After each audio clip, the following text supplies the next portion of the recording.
Hey guys, welcome back for today's video where I'm just going to be touching on one poll. It's the updated results that we get every single week from the Morning Consult, and I was really intrigued to see the differences in this week's Morning Consult numbers compared to last week, given the fact that Kamala Harris has stepped down. That means her 5 or so percentage points that she was getting in the Morning Consult is now up for grabs for the rest of these candidates, and I wanted to see what kind of shifting we could perhaps get based on where that Kamala Harris support is going. And just in general with Harris, she was polling perhaps a little bit better in the Morning Consult than a lot of other national polls, so some more percentages and more support possibly up for grabs for these individuals. So very interesting to see how things have changed, where a number of these candidates have been gaining a bit. So starting with Biden, he's back up to 30% of support. He gained 1 point from where he was last week. Bernie Sanders gaining the most out of all of the candidates, up 2 percentage points, up to 22% overall. And actually, this is the highest number we've seen from Bernie Sanders since all the way back before Joe Biden entered into the race. Of course, before Biden made it official that he was running, it was a situation where Sanders was doing quite a bit better. And then as soon as Biden entered the race, some of that support for Sanders went over to Biden, and he went down in the polls. But this is the best we've seen from Sanders since all the way back at that point in time. And we'll see that as we take a look at the trend line over time later on in this video. Also, Elizabeth Warren gaining 1 percentage point here, up to 16 points. Pete Buttigieg staying flat at 9 percentage points, so not necessarily a great sign from him, given the fact that with those extra supporters up for grabs, they seem to be migrating towards other individuals, not necessarily towards Buttigieg, who's staying right at that 9%.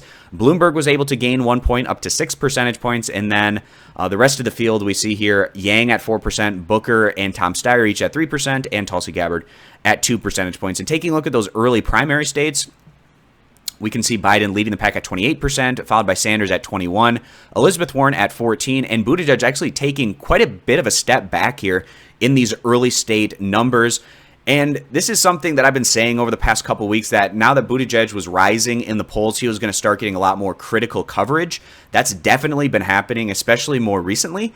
And it seems like it's having a negative impact to some extent, where with Harris bowing out, Buttigieg wasn't able to gain in the polls at all. And then the fact that with these early states, he is taking a bit of a step back here, down to just 9%, which is actually in line with his national numbers, where in recent weeks, we've actually seen quite a difference between Buttigieg with his national numbers in those early states. So not a good sign necessarily from him. We'll see if this is a trend that continues for Buttigieg or not, or if his campaign is able to be resilient against the more critical coverage that he's been getting. Also, Tom Steyer tends to be an outlier in these early states, given the amount of money that he's pumped into his campaign and ads in those areas. He's at 9%, Yang at 4%, Klobuchar and Booker each at 3%, and Bloomberg in those early states at just 2 percentage points. And Bloomberg not focusing as much on these early states as he is more so on the national picture, probably why his national numbers are quite a bit better than those early state numbers.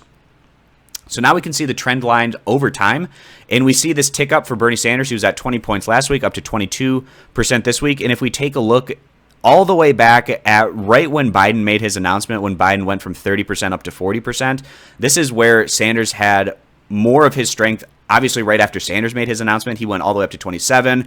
And then right when Biden announced, he was at 24. But then after that announcement, he dipped down below 20 percentage points. So since early May, Sanders hasn't been able to get to the amount of support that he's currently finding in this December 8th poll, where she's at 22%. Elizabeth Warren able to regain a bit, and she's probably hoping that she can get some of that Kamala Harris support, certainly. She dipped down to 15, now gaining a percentage point back up to 16. And Buttigieg has leveled off here in recent weeks, staying right at around that 9 percentage point number after he had been at 5% for quite a long period of time.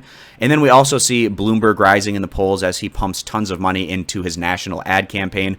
He's up to around 6 percentage points. Now, for me, this race, I feel like it's likely to come down to 3 individuals, that being Biden, Sanders, and Warren.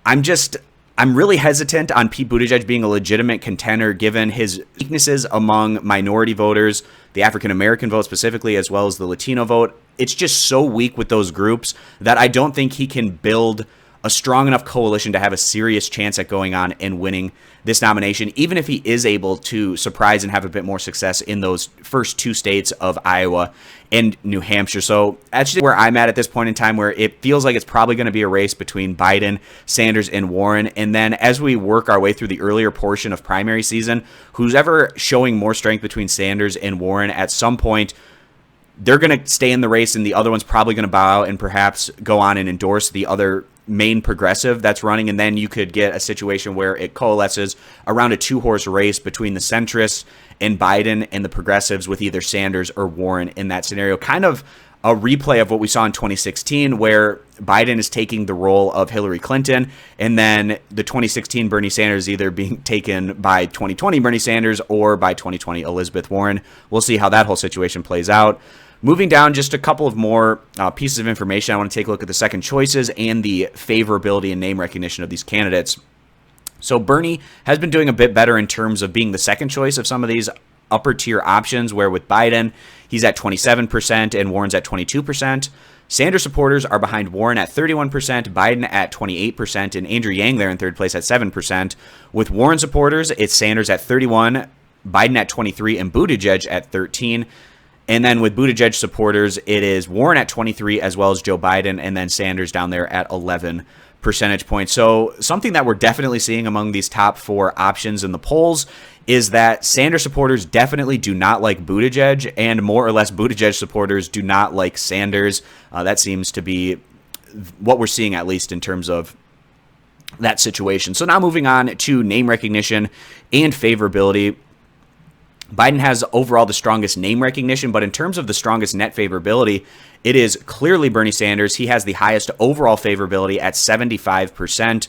His unfavorable are at 18 percentage points, so doing 4 percentage points better than Biden in overall favorable, as well as 3 percentage points better in terms of not getting as much in the unfavorable category. So definitely really strong numbers there from Sanders, but also not terrible numbers clearly by any means for Joe Biden. Elizabeth Warren also doing relatively strong for herself, where she's at 65 favorable to 18% unfavorable. Also Bloomberg doing a bit better than where he was a couple of weeks ago, and his ad campaign certainly seems to be helping with his favorability, where it's up to 41% now, and his unfavorables are at 28 percentage points. And it's actually really fascinating that Cory Booker is in a situation where he has more name recognition overall, as well as more total favorability than Pete Buttigieg, who's actually significantly ahead of him in the polls. Kind of an interesting contrast there. And then you can see how the rest of the field is after that point in time, with Tulsi Gabbard being the only individual that's actually negative to the net on her favorability, 22% favorable to 27% unfavorable. And again, that's how the rest of the field is playing out in terms of those name recognition and favorability numbers. So I was really intrigued at what the numbers were going to say this week with the morning consult. We did get a little bit of shifting around in a number of candidates gaining either 1 percentage point, or in Bernie Sanders' case, he was able to gain 2 percentage points after Kamala Harris stepped down. So I appreciate you guys stopping by. I hope that you consider subscribing to the YouTube channel for more of this type of content in the future, and hope to see you back here for my next video.